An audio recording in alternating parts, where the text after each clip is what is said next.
আসসালামু আলাইকুম। আমার কাছে একটা মিটসুবিশির এসি সার্কিট এসছে। তো মিটসুবিশি সার্কিটটা অনেক আগের এসি। এই যে রিমোটটা দেখেন অনেক আগের, মিটসুবিশি লেখা আছে। তখন ওনাদের কথা অনুযায়ী আপনার হচ্ছে সবই ঠিক আছে বলতেছে, যা কিন্তু কম্প্রেসার চালু করতে পারছে না। তো সার্কিটটা একটু আমি ভালো করে দেখা লাগবে, কম্প্রেসার কিসের জন্য চালু হচ্ছে না, রিলে কিসের জন্য অন হচ্ছে না, এটা একটু দেখা লাগবে। তো ওখানে আপনার আউটডোরের ফ্যান দেয়নি, এখানে আউটডোরের ফ্যানটা দেয়নি। এই যে আউটডোরের জ্যাক আছে, এখানে আউটডোরের ফ্যানটা দেয়নি। যেহেতু আপনার কম্প্রেসার চালু হয়েছে না, আউটডোরের ফ্যানটা দিলে একটু সুবিধা হতো, কারণ ফ্যানটা আগে চালু হয়, তার কিছুক্ষণ 2-3 মিনিট পরে আপনার আউটডোর কম্প্রেসারটা চালু হয়। তো এটা আমি একটু কাজটা শুরু করে দেখাচ্ছি যে কি পর্যন্ত দেওয়া যায়। যে রিলেতে আপনার এখানে এসি অন অফ হচ্ছে, কিন্তু আপনার আসছে না। এই যে লাইন দিয়েছে, যে লাইট জ্বলছে, মানে এসি অন হয়েছে, যে দুটো সবুজ লাইট জ্বলছে। আমি কিছুক্ষণ দেখবো এটা যে অন হয়ে অফ হয়ে গেল। আবার রিমোটে চালু করছি। হ্যাঁ, রিমোটে চালু করলে অন হচ্ছে, কিন্তু আপনার কম্প্রেসার কোনো মতেই চালু হচ্ছে না। কম্প্রেসার জায়গাতে যে আমি 100 ওয়াটের লাইট লাগা রেখেছি চেকের জন্য আমি 100 ওয়াটের লাইট লাগিয়ে রেখেছি। আর এখানে ওনাদের বক্তব্য যে বলছে যে রিলেটা নষ্ট, রিলেটা চেঞ্জ করে দিলেই হয়ে যাবে। মানে হয়তো কোনো মিস্ত্রি যারা এসির কাজ করে তারা বলেছে যে রিলে কম্প্রেসার চালু হচ্ছে না, রিলেটা চেঞ্জ করে দিলে হবে। আসলে কি তাই? আমি একটু দেখি সার্কিটটা ভালো করে। পিক পিক শব্দ হচ্ছে, কম্প্রেসার চালু হচ্ছে, সার্কিটটা অন হয়েছে, কিন্তু আপনার কম্প্রেসার চালু হয়নি এখনো। ওখানে আমি সার্কিট লাগিয়ে রেখেছি একটা।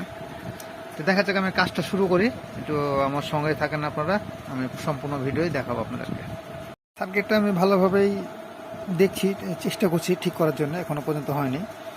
আপনার যে এখানে যে 12 ভোল্টের রিলে আছে, এই যে 12 ভোল্টের রিলে, এখানে এই 12 ভোল্টের রিলেতে কোনো ভোল্টেজই আসছে না। মানে ভোল্টেজ আসলে তো রিলেটা অন করবে, এই কারণে এখানে কোনো ভোল্টেজই নাই। তো এখানে আপনার একটা ট্রানজিস্টর আছে, আর এখানে একটা অটো কাপলার আছে।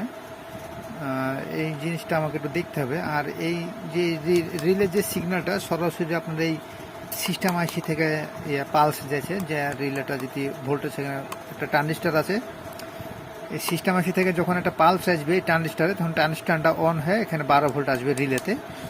তো এখানে কোনো আপনার ভোল্টেজই নাই। তাহলে আমি একটু ওই পার্টস সিস্টেম আইসিটা একটু ভালোভাবে দেখা লাগবে।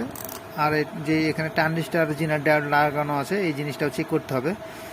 তো আমি এতক্ষণ ভরে ওই কাজটাই করছিলাম। আর এখানে যে অটো কাপলার আছে, অটো কাপলারটাও চেক করা লাগবে, অটো কাপলারটাও কোনো সমস্যা হতে পারে। আর এখানে আপনার একটা ভোল্টেজ আছে 20 ভোল্ট, এই যে রেজিস্ট্যান্সটা কালো হয়ে গেছে, ওইখানে 6.2 একটা 1 ওয়াটের রেজিস্ট্যান্স লাগানো আছে। তো রেজিস্ট্যান্স এ পাশে আমি ভোল্টেজ পাচ্ছি, বাট এ পাশে কোনো ভোল্টেজ নাই। আমাকে তাহলে এই রেজিস্ট্যান্সগুলোও চেঞ্জ করতে হবে। তো আমি আগে রেজিস্ট্যান্সগুলো চেঞ্জ করি। এখানে 6.2 লাগানো আছে, আমাকে 6.9 6.8 লাগাতে হবে। আমি রেজিস্ট্যান্সটা একটু সার্কিটটা চেক করে নিই ভালো করে, রেজিস্ট্যান্সটা চেঞ্জ করে তারপরে আমি আবার দেখাচ্ছি। আর এই যে রিলের যেই সিস্টেমটা, রিলের সম্পূর্ণ এখান থেকে একটা পালস যাচ্ছে, এই যে এই পিন দিয়ে এই পিন দিয়ে এই যে এই পিন দিয়ে নেমে আসে। এই যে এই পিনে একটা পালস, এই পিনের থেকে একটা পালস যাবে আপনার ট্রানজিস্টার থেকে, যখন সার্কিট অন হবে ট্রানজিস্টার থেকে 12 ভোল্ট আসবে। আমি চেক করে নিই একটু ভালো করে। রিলেটা মনে হয় চালু হয়ে গেছে। আমি একবার অন করলাম, অন করে দেখে যে রিলেটা চালু হয়েছে। তো আমি আবার চালু করে রেখেছি, যে ব্লিঙ্কিং দিচ্ছে। 2 থেকে 3 মিনিট মধ্যে আপনার রিলেটা অন হয়ে যাবে। তো আমি একটু ক্যামেরাটা পোজ করে রাখি, দিয়ে আমি আপনার দেখাচ্ছি যে রিলেটা অন হচ্ছে কিনা। রিলেটা এখনই অন হয়ে যাওয়ার কথা, মোটামুটি 3 মিনিটের মতো হয়ে গেছে। একটু চালু করে রাখি, তাহলে আপনারা দেখতে পাবেন যে এই যে রিলে অন হয়ে গেছে।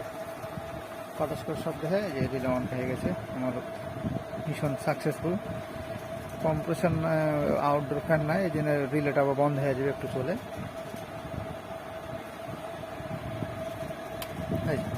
ওকে।